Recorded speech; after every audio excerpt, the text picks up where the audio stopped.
2 weeks ago, I was in the Highlands of Scotland, sitting in this same canoe, wrapped in waterproofs and thermals, trying to push into a headwind that simply would not let us pass.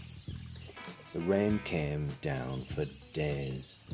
The temperature sat somewhere between 5 and 10 degrees, and in the end, Loch Shiel made the decision for us.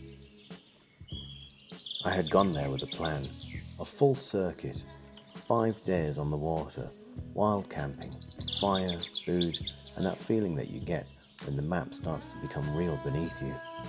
But nature has a way of reminding you that plans are only ever plans. Now I find myself here in the beautiful southern Bavaria in 35 degrees. Birds singing in the trees, pale blue water beneath the canoe, coloured by the limestone and minerals that wash down from the Alps. No smashing rain against my face, no waves on a loch, no battling a headwind to move forward. Just warm air, still water, and a quiet riverbank with no one else in sight.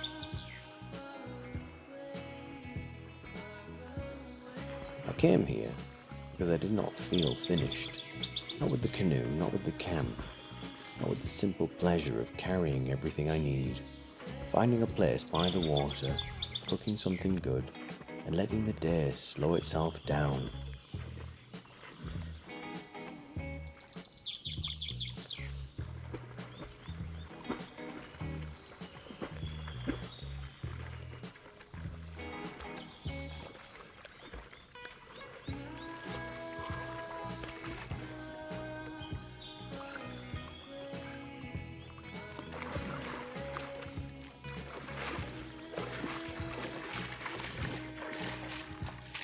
So this is not the Scottish film I thought I would be making, but maybe that's the point. Sometimes the journey you planned gets cut short, and sometimes, a few weeks later, another stretch of water gives you a different kind of story.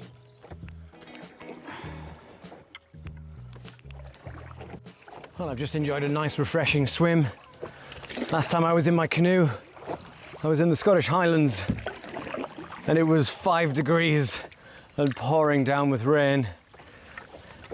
Now, here I am in southern Bavaria, Germany, and it's 35 degrees.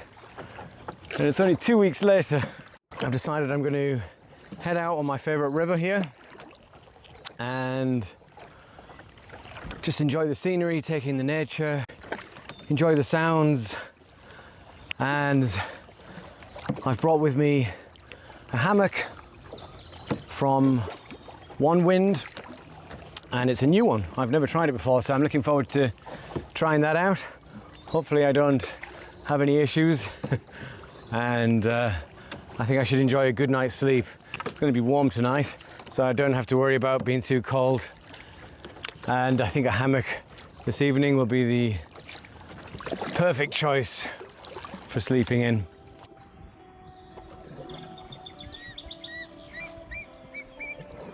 There are places you come back to because they're beautiful, and then there are places you come back to because, for some reason, they kind of pull you back.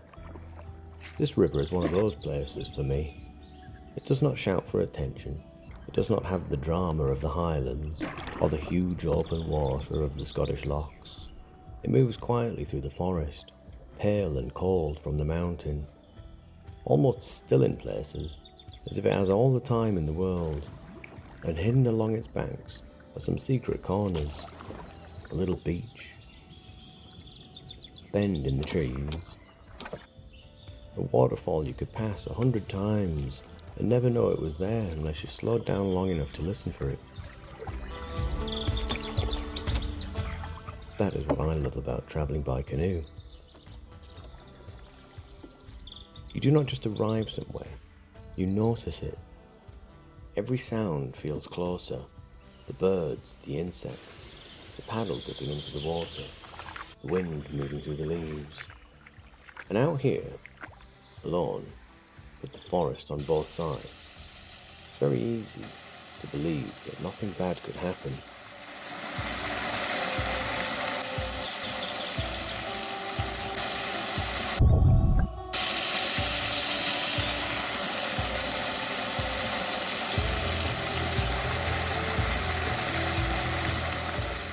But rivers have two faces.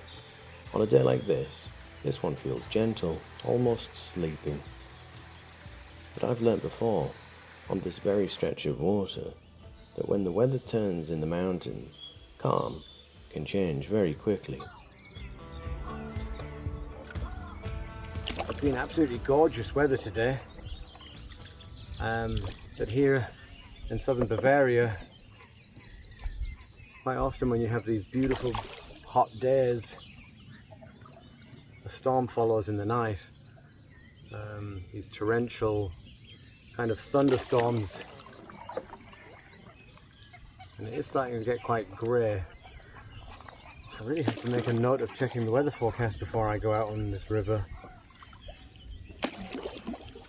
This was the same river that I got caught in a flash flood in, and I had to abandon camp in the middle of the night and in the pitch black get on the river, and that now had logs floating down it and trees, and the only time that I could see where I was going was when the lightning flashed.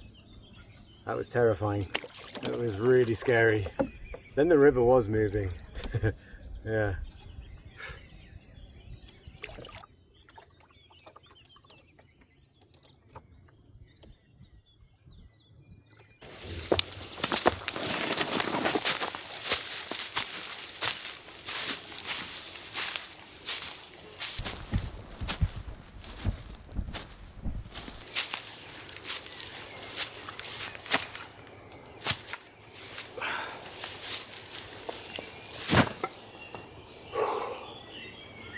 It's really warm, really muggy.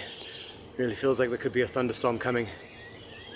I'm gonna have a bit of a wander around, see if I can find a good place to put up a hammock and get started.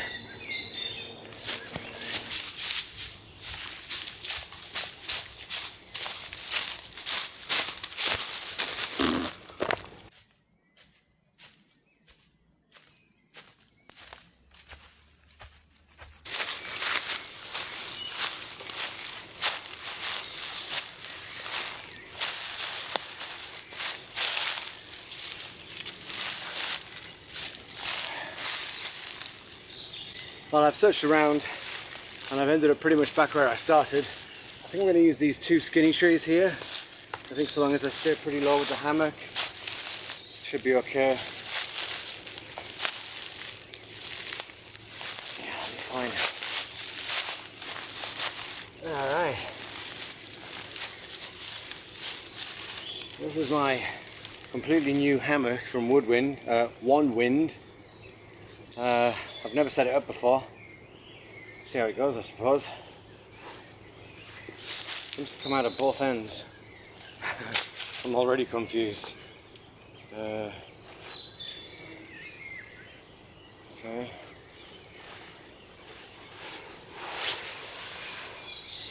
This is the bag. That's the bag still. There is a certain type of confidence a man has before putting up a hammock.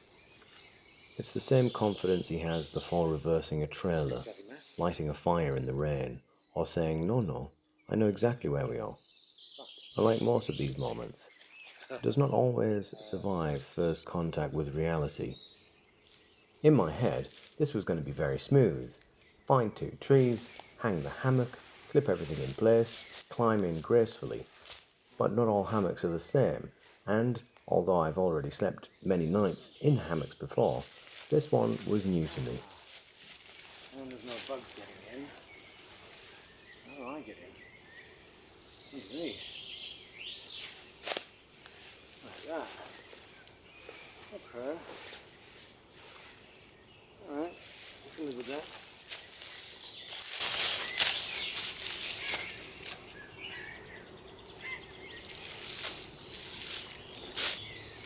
The thing is, this is not really about the hammock. The hammock is doing exactly what it's supposed to do. This is more about me slowly discovering that there's a difference between owning outdoor equipment and looking dignified while using it. And to be fair, I did eventually get there. Oh. after a brief disagreement with a mosquito net. I'm fucking stuck. A small collapse in personal pride, and one of my cameras deciding that it'd seen enough and falling over.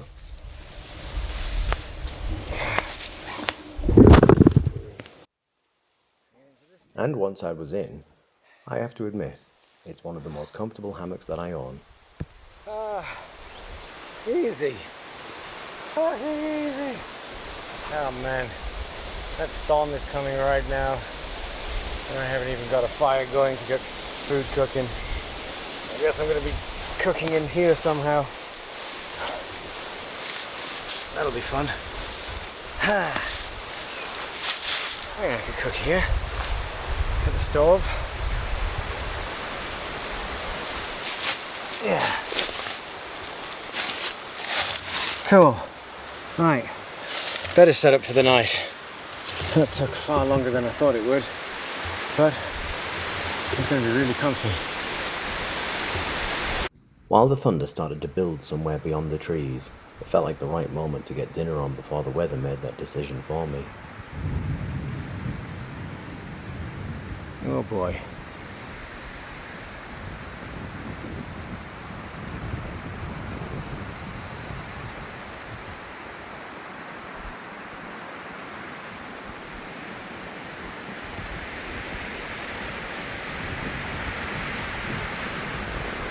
Oh man, it's like being back in Scotland.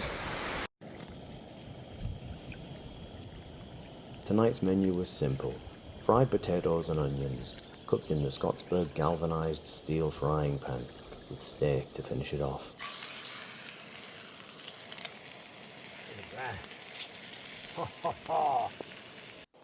Nothing complicated, just proper camp food, cooked by the river while the storm slowly rolled in.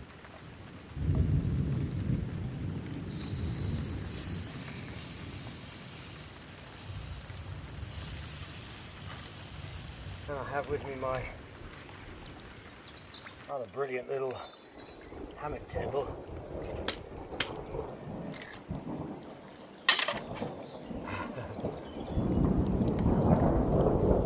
Oh boy.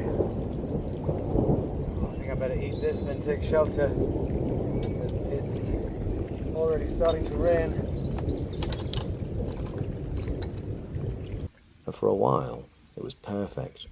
I sat there under the trees, eating straight from the pan, watching the lightning flash over the river, and the thunder getting closer and closer.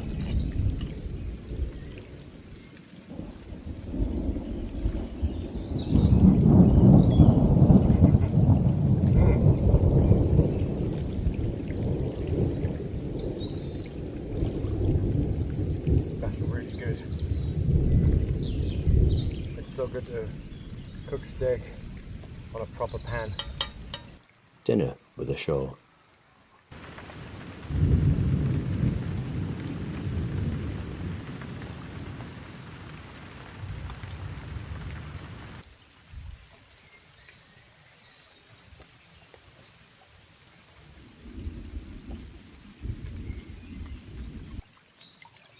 Eating steak and fried potato on a river in a thunderstorm. Fantastic. Eventually, though, the rain began to fall harder and harder until sitting outside stopped feeling romantic and started feeling slightly ridiculous. So I packed away what I could, climbed into my hammock under the tarp, and got myself settled into the shelter for the night, and let the storm carry on without me.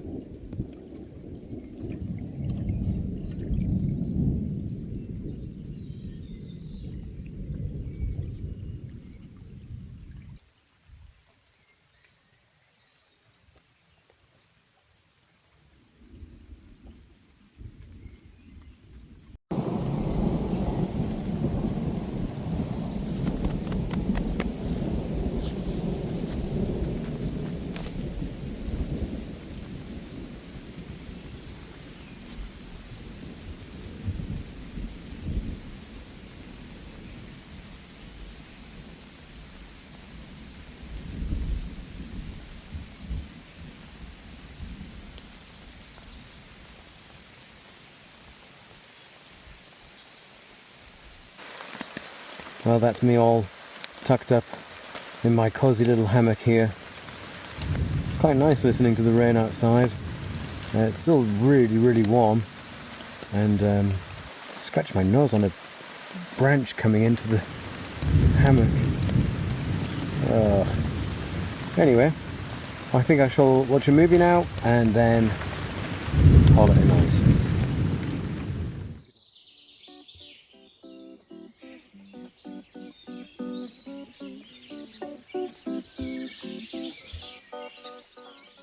By the morning, the storm had moved on.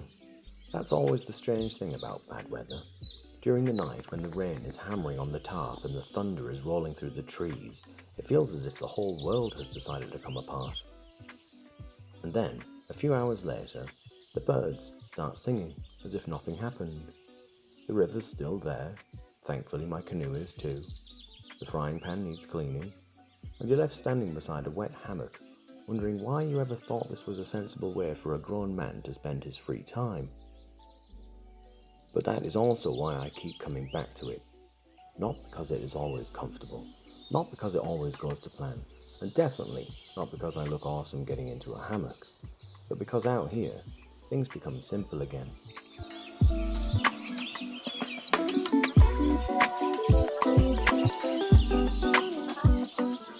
You paddle, you have a swim, you cook, you watch the weather, and you make small decisions and live with them.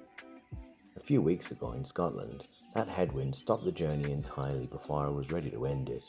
Here in Bavaria, the storm arrived, made its point, and then passed on. And maybe that is all most journeys are. A plan interrupted by weather, a meal cooked under trees, a night spent wondering if my tarp is waterproof enough, and then, in the morning, a quiet paddle home. No grand lesson, no heroic ending, just another reminder that the world is much bigger than your plans. And sometimes, that's the best part. Morning. I slept pretty well last night in the hammock, but I had a visitor during the night, a very determined mouse. I have a bag of almonds with me as a snack, and the mouse could obviously smell them, and he kept climbing onto my bag. I could hear his feet running through the leaves and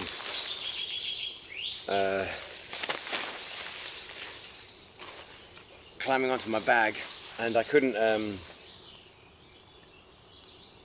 scare him away. Every time I turned the torch on and moved, he would run away, but then, I don't know, 3 or 4 minutes later, he'd come back again. So in the end, I had to get the bag of almonds out of my bag and throw handfuls of them into the long grass to kind of make him go that way instead, because he was really annoying.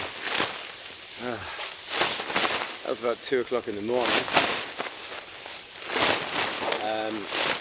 The thunderstorm ended,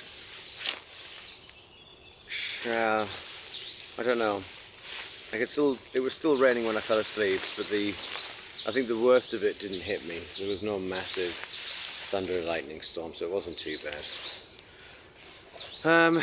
So I'm just in the process of packing up, and then I'm going to hit the water straight away. I'm not going to bother with breakfast this morning. I'm just going to get straight on the water and paddle off before it gets too hot.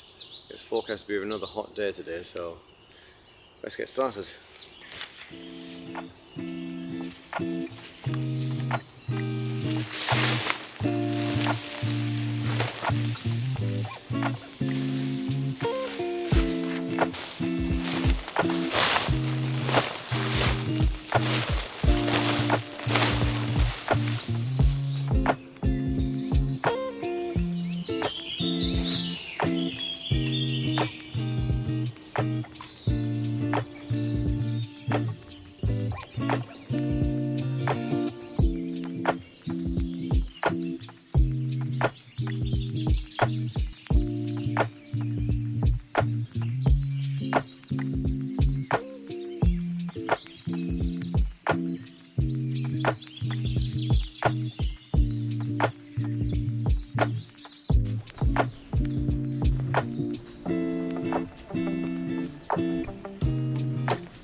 finished packing away the hammock and carried everything back down to the canoe, and before leaving, decided to make peace with the little visitor from the night before.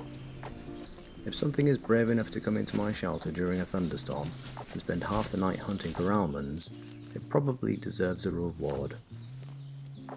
So I left a few behind on a leaf, a small gift to the mouse, or whatever tiny nocturnal creature had decided that my camp was also its camp. And then, with everything packed and my dignity only slightly damaged, it was time to hit the water. There is something I love about these little overnight camps. They're never quite as clean and calm and poetic as they look in your imagination. Something always goes wrong. The rain comes down harder than expected. A hammock takes longer to put up than it should. A mouse launches a midnight raid on your snack supply. But somehow, these are the parts you remember. Not the perfect plan, but the small ridiculous details that make the place feel real.